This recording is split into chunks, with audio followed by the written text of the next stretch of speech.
It started with the whispers. At first, Emma dismissed them as the hum of her old Victorian house.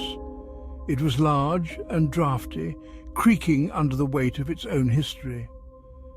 She had inherited the place after her grandmother passed, and despite its eerie charm, she loved it. The isolation, surrounded by thick woods, felt peaceful. But the house had always carried an unsettling air, as if it were aware of its inhabitants.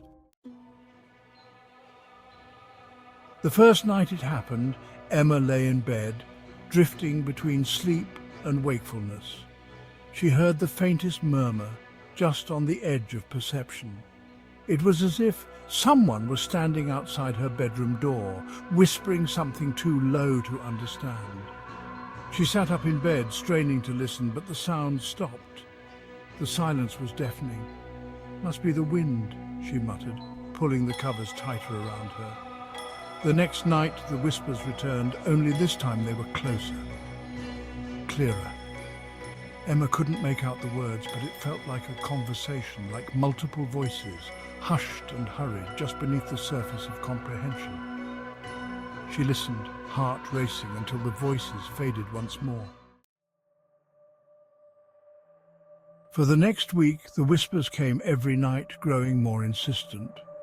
Emma tried to ignore them, convincing herself it was her imagination playing tricks, but they persisted, until one night she could no longer pretend. She woke to the sensation of being watched. Her bedroom was bathed in the pale light of the moon filtering through the curtains, casting long shadows on the walls. She lay perfectly still, listening. The whispers were no longer distant. They were right beside her. Slowly, she turned her head toward the source of the sound. There, standing at the foot of her bed, was a figure, her breath caught in her throat.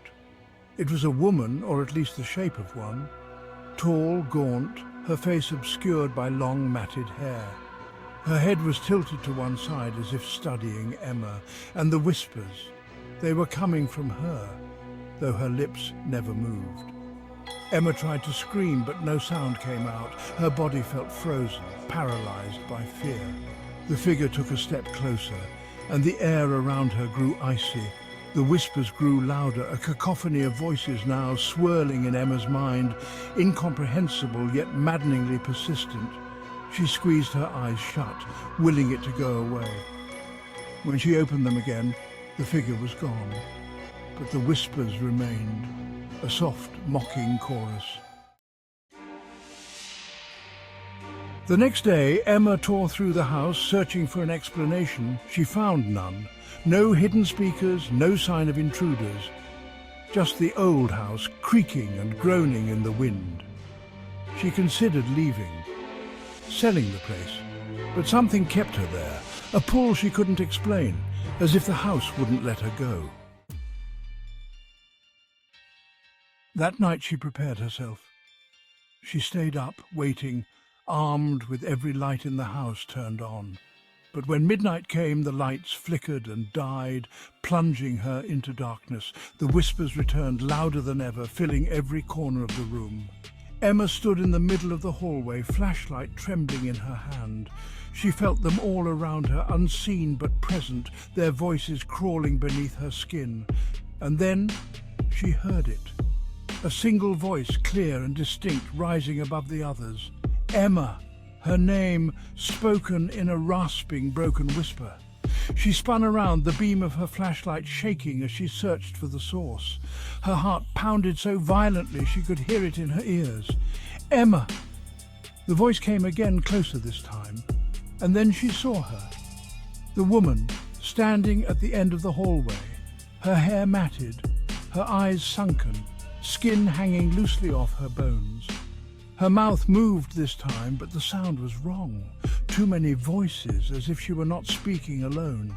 "You need to leave." Emma stumbled backward, tripping over her own feet. She scrambled to get up, her breath coming in ragged gasps. The woman's head twisted at an unnatural angle, her eyes wide, unblinking. "They're coming for you," she whispered, her voice echoing, filling the hallway with a suffocating presence. Emma ran. She didn't stop until she reached the front door, yanking it open and fleeing into the night. She didn't look back, couldn't bear to.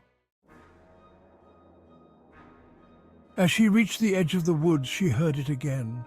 Her name carried on the wind.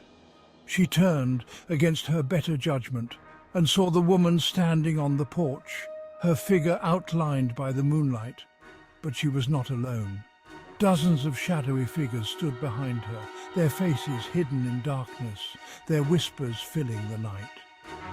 Emma's heart nearly stopped as she realized they weren't just coming for her, they had always been there, waiting, watching.